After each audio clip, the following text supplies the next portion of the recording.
everyone, and welcome to Rise. I am so pleased to have with us today Alexandra Katahis.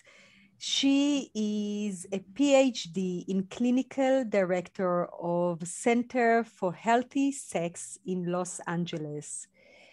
She is an award winner and an author of several books, including Sex Addiction as Affect Dysregulation and Neurologically Informed Holistic Treatment, the multiple award-winning of Mirror of Intimacy, Daily Reflections on Emotional and Erotic Intelligence, Sexual Reflections and Erotic Intelligence.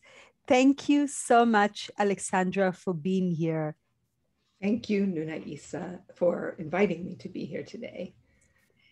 I see your work as so vitally important, both personally and, working with so many women that have been sexually abused or molested or harmed in any way. And I know that it is an epidemic, right? Yes, and I think, the manifestation with which I see it, and we see it here at Center for Healthy Sex, is through love addiction or sex addiction, meaning that, women are compulsively having sex.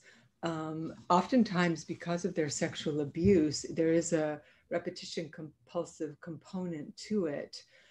Because our brains are so highly automatic, and these become adaptive strategies in the brain and the body. So people keep hurting themselves over and over again and not understanding why they're doing it and feeling terrible afterwards.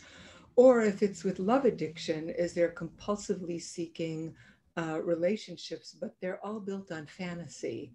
They're not on actuality of who the person really is. Essentially, it's just a warm body that will hold them and take care of them. At least that's the fantasy, because that's what they didn't get as children. Yeah, that's unfortunately very, very true. And, when you speak about fantasy, this is something that I really want to unravel, because I know for myself, being sexually molested as a child, from the age of 7 to 10, and my sexual energy was activated way too early for me to be able to emotionally deal with it. In fact, I want to even say that I have received an orgasm during that stimulation, which at the time I didn't know what it was, but it wiped me off my body. It was so huge, and it's really changed the trajectory of my life, because I was not interested in, the children games anymore. I was more interested in sexual games, because that energy was so powerful and so dominant. And what happened for me is that I reverted to fantasy.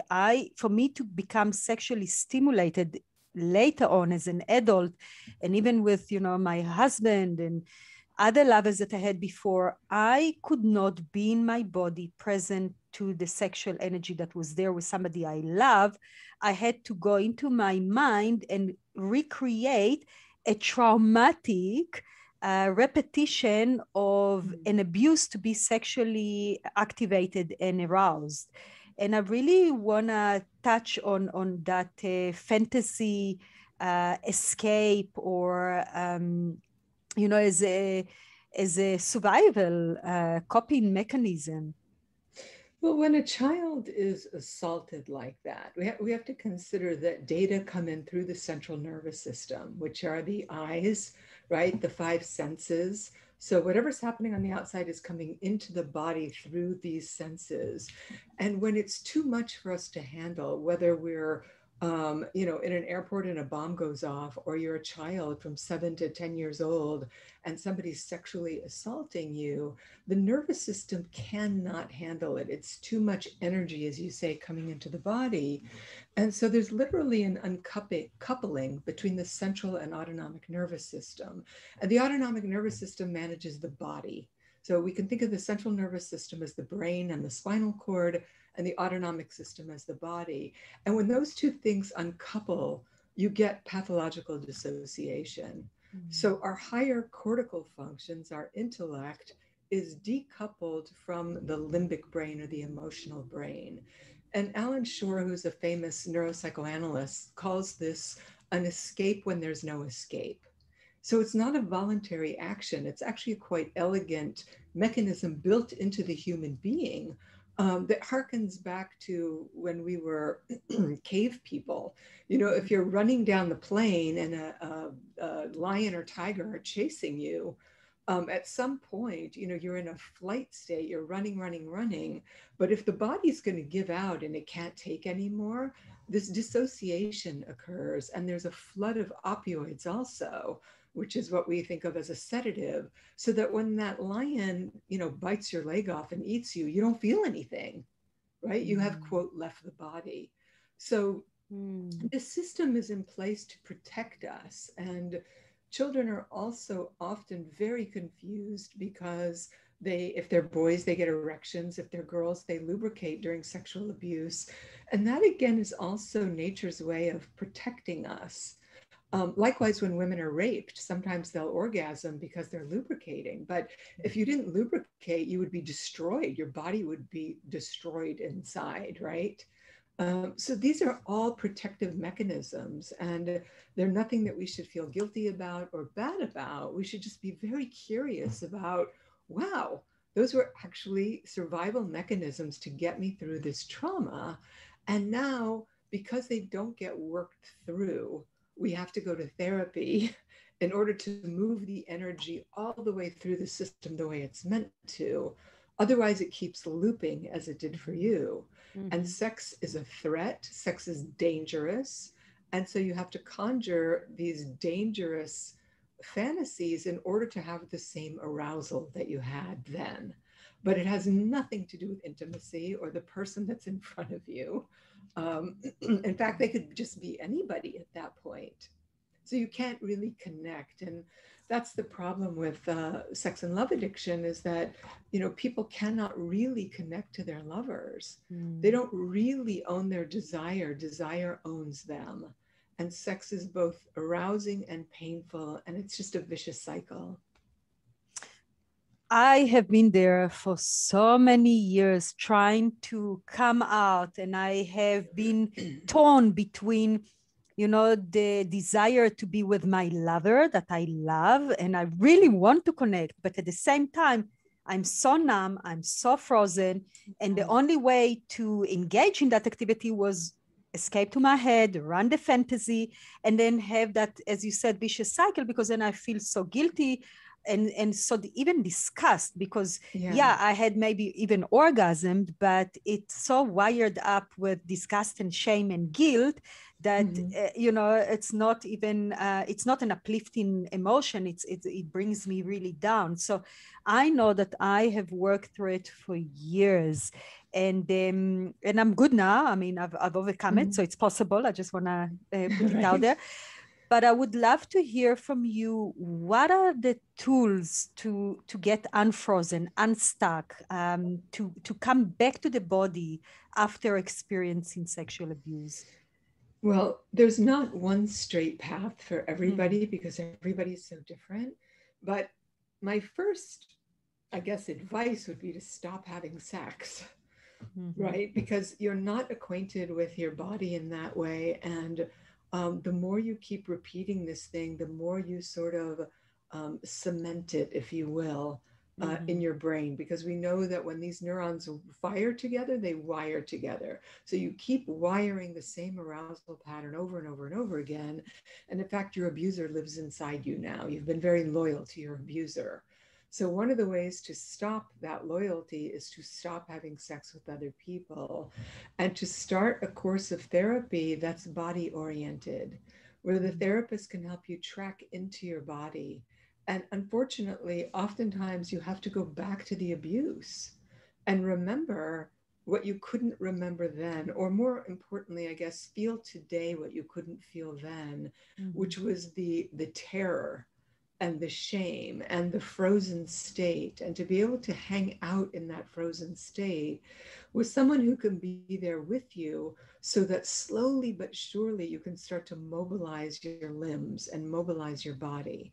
They say one of the worst traumas a human being can suffer is when we can't move, when we're pinned down, because the brain is designed to move the body. If there were an earthquake right now, we would all get up and run, right? That's a survival mechanism. But if you can't run, you're going to be in a freeze state. And that's also a terror state. And those are the people that would have PTSD. Mhm. So you need someone who can gently, very gently start to bring you back into the body that couldn't move at that time, and who can regulate it with you. So in other words, they're there with you, they're breathing with you, they have compassion and empathy.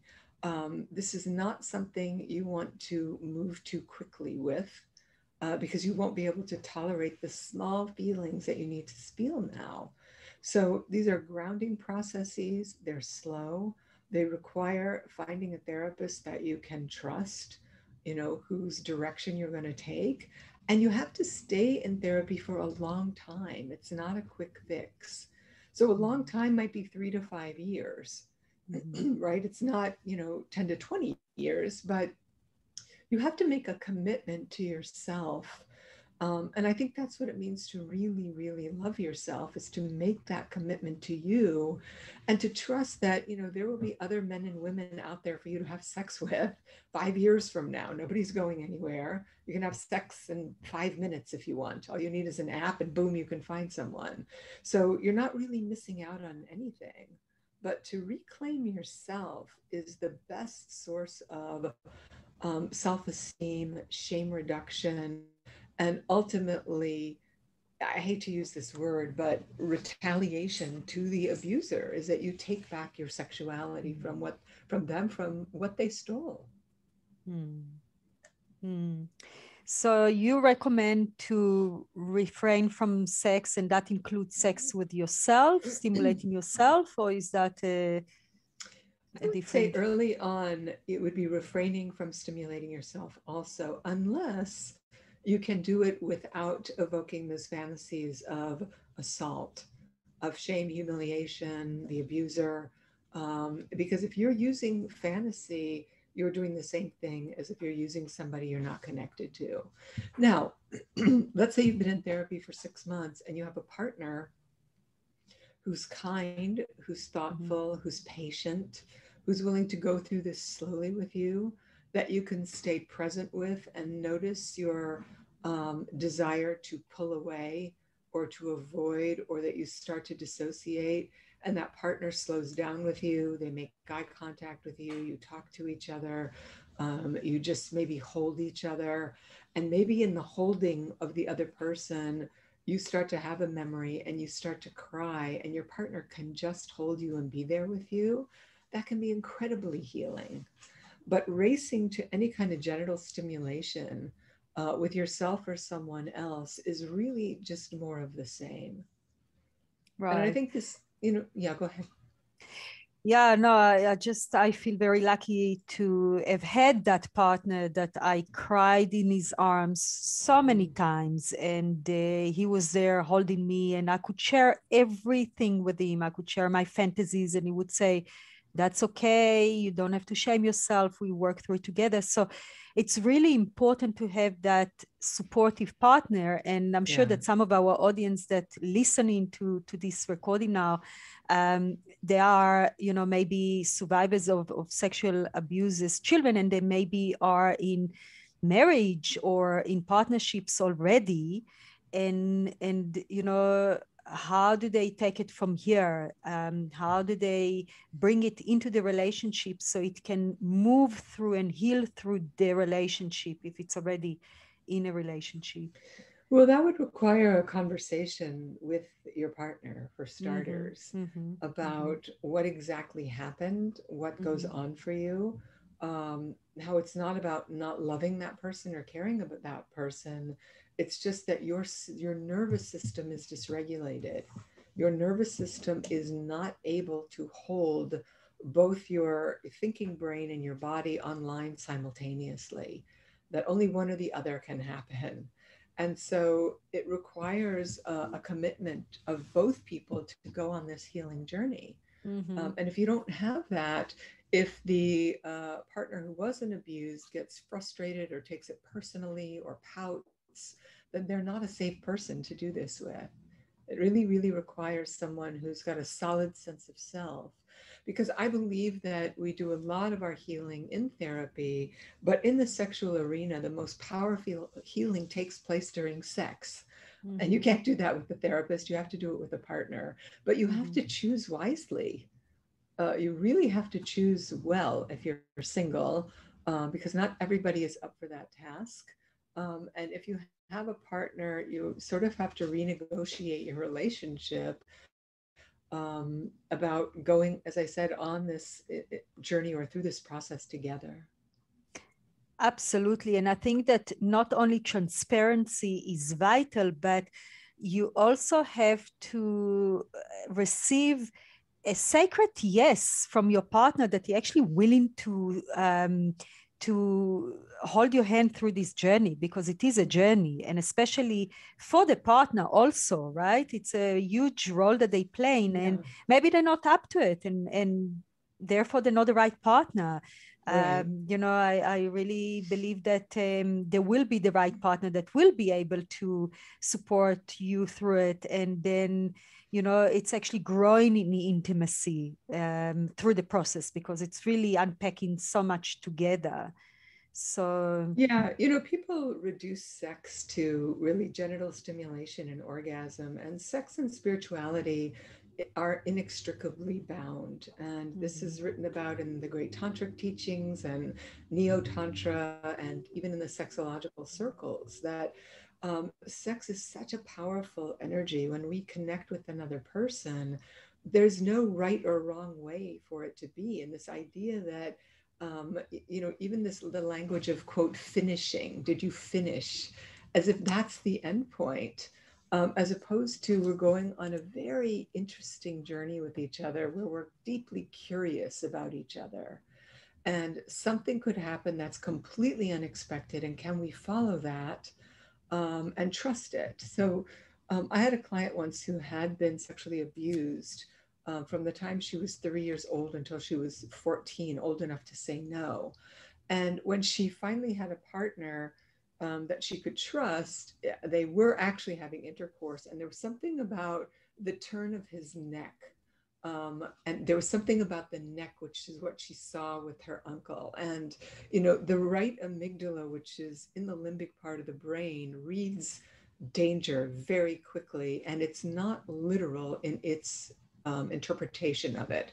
So, for example, if you're walking down a dusky path, it's dusk and it's a dirt path and you're hiking, and all of a sudden you see an object on the path and you jump, it's because the amygdala is immediately reading danger. It doesn't discern whether it's a snake or a stick, right? It's just reading danger. So the body jumps. And upon closer examination, meaning we have our prefrontal cortex online, we see, oh, it was a stick, not a snake. And likewise for this woman, when she saw the turn of his neck, the amygdala read danger. This is the uncle raping me, right? And so she had to stop and slow down and make eye contact with him. And maybe even he let her, start to hit his chest with her fists. He was a very big guy, by the way, and this wasn't abuse. Because she couldn't do that with him when she was a child. So she knows it's not her uncle. Her brain is reading uncle in danger. Her partner is willing to let her complete an action she could not complete at that time, which is to say, no, get off of me, even while she's in tears or what have you. And he's able to hold that and take it from her so she can work that through until she kind of collapses and he holds her. And that's a way that this can unravel. And I'm sure, Nunaisi, you have other stories like this yourself, where it happens during sex. But the main thing is that you're not repeating it with a stranger or a casual lover. You're doing it with somebody who can help you complete these actions. mhm, mhm. Yeah, for me, I can resonate with this need to say no, the ability to say no and actually stop. I felt that it really empowers me. And my husband also sensed that. He said, I think it's really important for you to be able to say no when you feel no. And yeah, so, you know, we intuitively kind of work through it together. It's been a long path. We've been together for 24 years. So nice. yeah, work through so much of there was a lot to work on. It's so intricate and so it's so multi-layered, and it's so consuming, and it affects. Yeah, I mean, those are Yeah. such tender years, 7 to 10 or 11. Oh my God. I mean, that's prepubescent. That's deeply wired into the system. And so before you even go through puberty, your sexuality has been distorted and stolen from you. So not only do you have to heal the distortion and the assault, once you get through that piece, more or less, then it's about, how do I reclaim my sexuality as a woman? How do I have fun with it? How do I enjoy pleasure for pleasure's sake? Which is what a lot of women struggle with even when they haven't been sexually abused. So yes, I mean, the level of complexity is enormous. And I think if we can reframe this as, this is a spiritual path, right? Some people's spiritual path is through renunciation, what they call the right-handed path in Buddhism. And some it's through, you know, the tantric path, which is the left-handed path. And it's through sex, it's through desire and sex. That's our spiritual path, and that's how we heal. And I think those of us that are drawn to sexuality are, you know, the people, the women that are drawn to sex as a spiritual awakening. And, you know, it could be worse, I guess. It could be heroin addiction. It could be, you know, methamphetamine addiction or something else. But for many of us, it's sex. Yeah, I definitely also found that connection between spirituality and sexuality. And what really helped me to really quantum leap through the abuse and its connotation is to bring in the divine into the lovemaking. To know that I'm not only there with my partner, but the divine is there. And I think that really reframed everything. Beautiful. Yeah. Yes, and I think that is a huge shift for all of us when we recognize that, you know, when we are having sex, it's such a gift that we have the ability to have pleasure in these bodies. And the desire, as Mark Epstein talks about, is an enormous teacher for us. Because as he says, desire always leaves us wanting. It always leaves us wanting more. And we have to play with that line between what is enough and what tips us into really our shadow side, which can be from these abuses or addictions or what have you. But to recognize that we are connecting with something higher than ourselves, and our lovers represent the god or goddess within. That this isn't just genital, like we're rubbing our genitals together, which is what pornography is, the way I see it. You can be in some sort of athletic pornographic event where it's just about getting off, which you can do by yourself, connecting with the human being. What is that connection actually bringing you? How does it bring you closer to yourself and ultimately to the divine? And what messages do you need to hear? What do you need to learn? And then it becomes about tolerate pleasure, opposed to avoiding abuse internally. And even a step further is how much pleasure can the body actually contain. And this is right. This is something that is really you know, it's so intriguing for me, because from my own experience of, you know, expanding that capacity to hold more and more and more is just, it's incredible. Right. right? And I think, these are the things that don't ever get talked about. I was thinking about, before our conversation driving to my office this morning about how we have, at least in the US, such a poor education when it comes to sex. I mean, in most families, it's just not even talked about. And if it is, it's talked about poorly. Mm-hmm. It's just not, that whole part of us just gets completely shuttered or divorced from our humanity. And it's such a vital part of our life force. I'm convinced it's what keeps us young and, our cells and our even mitochondria vital throughout our life. These are huge, huge experiences internally, neurochemical experiences that if we don't use, lie dormant and probably even make us sick, I would think. But yes, I mean, the celebration and the capacity for pleasure and pleasure over a lifetime is something that is a relatively new conversation, I think, in the West. Yeah, and from somebody that was frozen and stuck with sexuality for many years, and then moving into multi-orgasmic zone, I just don't think there's anything come close in this human body to the experience of multi-orgasm, when the organs just builds and builds and builds and the capacity for pleasure expands so much. I mean, nothing come close to it, right? I think that's true, right? Yeah, there's nothing else as pleasurable. The sole purpose of the clitoris is pleasure. It has millions of nerve endings in it. It doesn't do anything else. Like with men, they have a penis and they can ejaculate out of it, they urinate out of it, right? It's also how they reproduce, but not the clitoris. It's just there for pleasure's sake.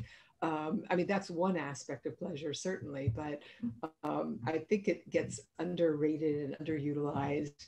And we don't understand, again, just how important it is to our well-being, our radiance, our power, Mm-hmm. as Mm-hmm. females as well, which is likely where female genital mutilation started, was to eradicate female, not just pleasure, but power. Mm-hmm. I mean, it's like the Mm-hmm. most assaultive thing you can do to the female body. Mm-hmm. Mm-hmm. And so these conversations, this movement like Rise, for example, is so vitally important to waking up the feminine on the planet. Absolutely. And I mean, I'm talking about pleasure, and that feels amazing. And I really believe in the path of pleasure. I always say that Mhm. pain is the pointer, but pleasure is the path. But it's so much more than that, because yes, it's pleasure that cannot even be put in words, but it's where I feel most inspired, most creative, most connected, most motivated. It's just it what keeps me so alive and so vibrating, that this is really where our power. You just nailed it. Yeah. Well, I love that you're talking about creativity, because I'm thinking about the women I know that are, on this sexual path, that are teachers and have published and writers, and they're enormously creative. And just alive with this sensuality. So these are women that have big careers. They're, quote, powerful, but they're not embodying the masculine. I mean, the masculine is certainly part of what has us, creating businesses and organizations and things like that. But they don't show up in this masculine way. They show up very embodied in the feminine, which I think that sort of androgyny is extremely powerful for women also. That you're fluid in the yin and the yang, and putting it all together in that way. And so when we think about creativity, all of us are creative, and it doesn't mean that we paint or we write or we make music. Creativity comes in, well, sex is a creative act, for example. Creativity comes in cooking or how we parent, any number of things that is essential to our vitality. So I think this is good for women that are listening to think about, where are you most creative? Where does your sexual creative energy go? What are the ways in which you're making your life too small for yourself? because you're not tapping into that energy because you think it's frivolous or dirty or not that important. There's so many women, after a certain age, typically, around 50 in menopause, they're like, well, if I never had sex again, it wouldn't matter. And I think, well, maybe the kind of sex you've been having wouldn't matter. But what about the kind of sex you could be having? And Mm-hmm. why do you ignore that just because the body is shifting and changing? What part of yourself are you really giving up when you give that up? Yeah, exactly. I just listened yesterday to Dr. Christine Northrop, which is, a teacher I've been following for years, and she's been talking about menopause, and she said that it is, very common in our culture to think that women after menopause have finished with their sexuality. And she says it's just the beginning. Yeah. It's really just the beginning if you make that shift in your mind. And, maybe it's time to have a new lover. Yes, right. At that Something. age to ignite that energy, but it certainly have not passed you at any age, and it's never too late. It's Right. never too late. It's just there for you, waiting for you to tap into it. And maybe some work is needed for sure. Maybe some clearing, maybe some unshaming, um, maybe some previous abuse or conditioning or cultural or religion dogma that is still kind of sits in your you know understanding or in your relationship with sex. But when we clear all of that and we tap into that potential that is there, I mean, we all been born from sex, right? I always say that we've been born at least from one orgasm. I doubt it if from two, most of us, right? But at least one. Um, so it's really life force energy that is moving through us, that is who we are. It's everywhere in nature. Mother nature is sexual and sensual in every possible way, right? um That's for sure.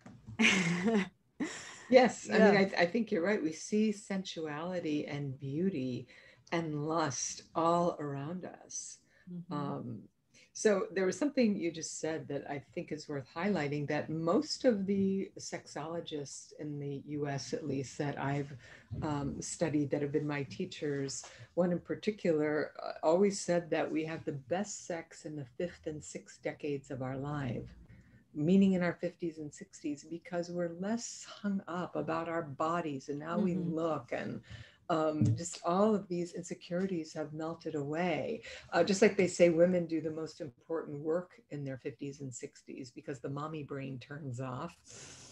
And so we really start to mature as women and sexual goddesses, if you will, in these 2 decades. And so our culture, at least in the US, the consumer culture really starts to erase people of a certain age.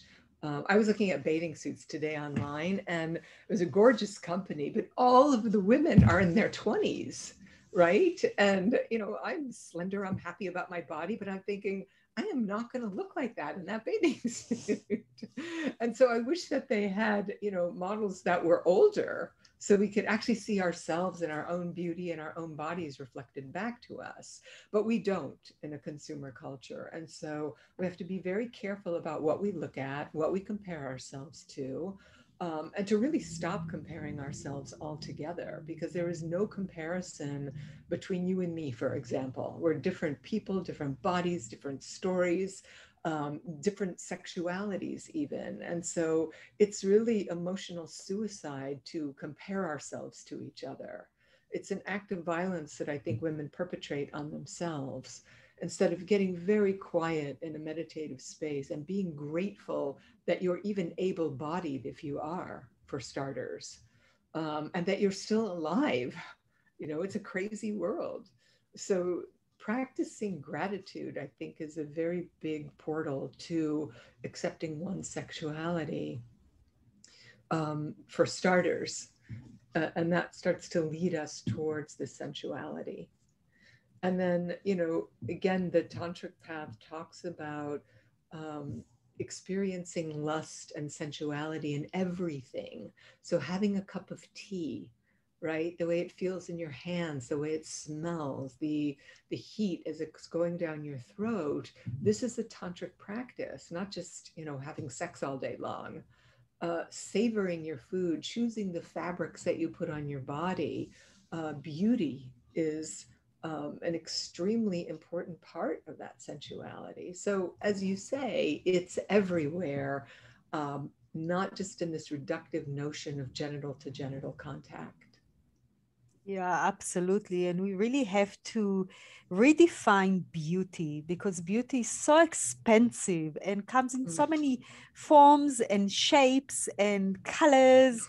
And, we have to really break from that very small narrative media concept of what the ideal beauty is that we all fall into. And I love how you use this term. I'm definitely going to use it myself again. I've never heard it before. Emotional suicide, to compare ourselves, because really, I always say to my children, compare despair. There is nothing to compare. It's just, you can't compare. And I even say, if you see somebody beautiful and you really feel they are beautiful, then get inspired by that beauty, appreciate it. You couldn't see that beauty if you wouldn't be able to see it. So appreciate to be able to see it, and don't feel less than because of beauty out there. Rather work on your inner being so your soul shines through your body and illuminates your own natural given beauty, however it That's is. lovely. Yeah, that's lovely. I remember many years ago, I think I was probably just 30 years old, and I was in Hawaii and I was on the Big Island and standing at the top of Waipio Valley. If anybody's ever been there, it's this massive valley. It looks like Mother Nature's vulva. It's all green, it's cut into these mountainsides. And it took my breath away. And in that moment, I was in tears because I recognized that that was my beauty. That was my strength. That was my power. That was my magnificence looking back at me. And I'd never had that experience quite in that same way, a unity experience. So it's similar to what you're talking about, is to be inspired by that, to recognize that you are that in whatever form that you come in. And so that reflection back is very different than being jealous or envious. Mm-hmm. What you're talking about, to be inspired by beauty. And I'm reminded also by a book by John O'Donohue, who's since passed away, who's a beautiful Irish poet and philosopher. And he wrote a book called Beauty, and the subtitle is The Invisible Embrace. And he talks about, this type of beauty. We typically associate beauty with somebody's face, like a female face, and he expands it in the ways we're talking about.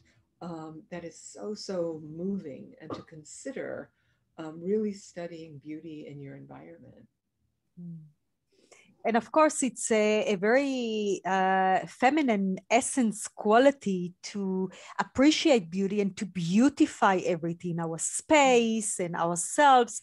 So it is a natural tendency of the feminine, right? But we just have to drop all those judgments and all those, you know, little details that we kind of watch through our lenses of the judgmental mind about, oh, I've got a bit of cellulite here, or the shape of my nose or the hips, or we really judge ourselves more than anyone else. And once we understand that, being grateful for the body, for having a body to begin with, it's not for granted, and it's not forever. It's very Right. short amount of time, right? And really appreciate the divinity of the body and what it can do, and its wisdom, and what it can feel, and really transitioning from what it looks like to what it feels like. Right? Yeah, that's such an important shift, and especially for abuse survivors to become embodied, because sexual abuse creates a disembodiment, a disassociation. And the work is to become embodied again, to tolerate that.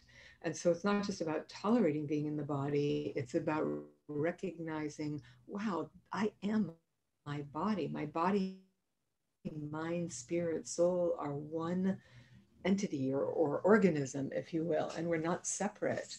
So what we eat, how we treat ourselves, simple things like just, buying flowers for your space once a week, or having plants around, something that lights you up. It's the simplest thing that can encourage our sensuality, and an expression of our sexuality, as we've been talking about, by starting to look at beauty. And so that's another thing I think you asked me earlier, Nunaisi, about what we can do.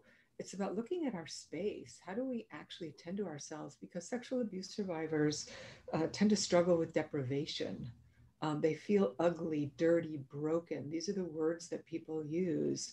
And that's the dissociation. And when we become more neurally integrated, we start to feel beautiful and connected and stable and solid and clean. And so, what does the inside of your home look like? What do your clothes look like? Maybe you don't have a lot of money, but you don't have to have, dirty, ratty clothes with holes in them. You can buy new things that aren't expensive so that you have a sense of dignity in your body. And that can make a very big difference in just how you're tending to yourself. I love that. I love that sense of dignity. That is absolutely what was violated, right? Yeah.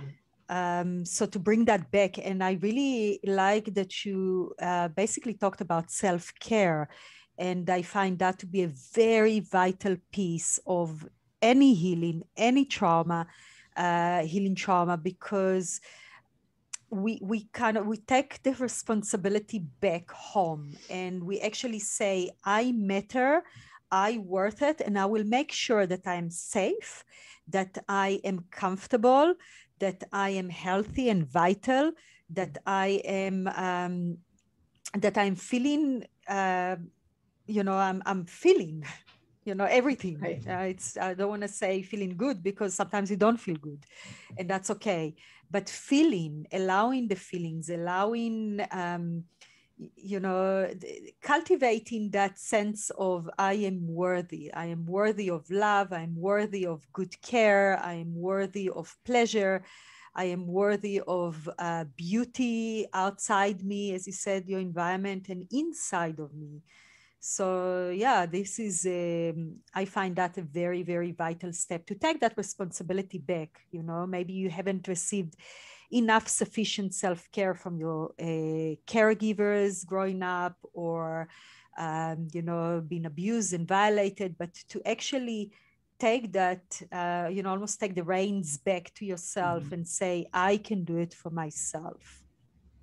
Right. I think that's important. It's multifaceted, as you said. I mean, the therapy is crucial to getting to these deeper issues, but what you can do for yourself on a day-to-day basis is create an environment that reflects back to you your beauty. It's a living affirmation. Um, in addition to stating affirmations, but tending to yourself, buying yourself flowers, buying yourself healthy food, buying yourself, oils or scents that make you feel good. All of these are an act of,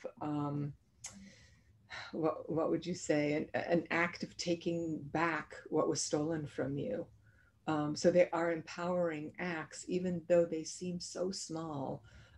All of it cumulatively makes a big difference in the restoration of the self.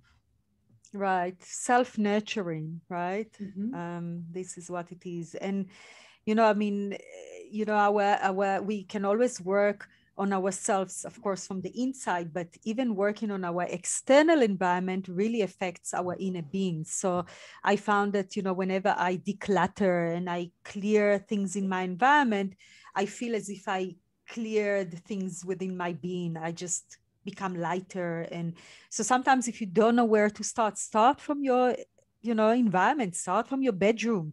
get that clutter off, reorganize things, maybe move and shift, some furniture to create new energy, and you will feel it in your body right away. Right, because when you get rid of things like that, you're starting to make a space for something new to arrive. And all of this is intentional, and asking yourself, what is my intention? If my intention's for healing, then where is your attention? Is it on creating a healing space for yourself in all areas of your life? Because no one's going to come back and take care of you. Now, as adults, we have to come to our own rescue. There's no parent, there's no anybody that's going to save us. We have to save ourselves. And that's about really coming out of a victim mode, even though if you were sexually abused, you were victimized. But if you live as a victim, you're only going to get in relationship with perpetrators, or guys that you have to rescue, or women that you have to rescue. So stopping the cycle of victim, perpetrator, rescuer, and coming to your own rescue is a huge act of love and compassion and self-compassion. And that's where the healing begins. It really is an inside job.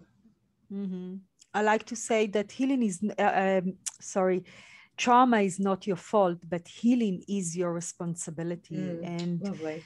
Right. And you are the one you've been waiting for. As you said, no one will come to the rescue. And if you think that, your partner will rescue you, you are setting yourself up for a disappointment, because that's not going to happen. Nobody can do the work for you. Yeah, you can find somebody that will support you, that will hold safe space for you, that will love you through it.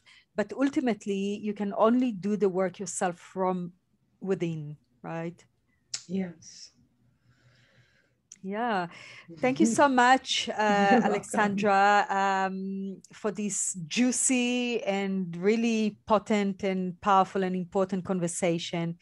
And if people want to maybe work with you privately or get hold of you, what's the best way?